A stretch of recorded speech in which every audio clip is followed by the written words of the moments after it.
Should you use supplements for optimal health? You see this one?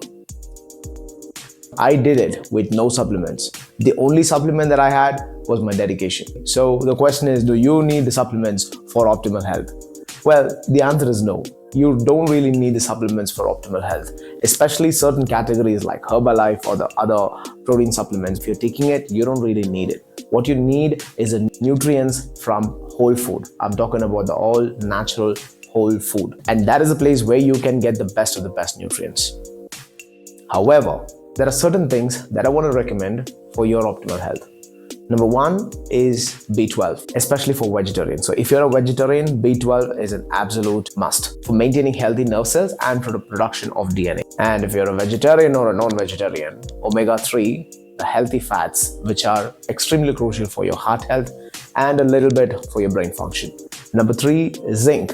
The way I see zinc is for two functions. One is for immunity, and another one is for protein synthesis, muscle production, and overall growth. And the last one is magnesium. Magnesium is essential for bone health, for nerve transmission, and for energy production. I'll see you in the next video. Peace.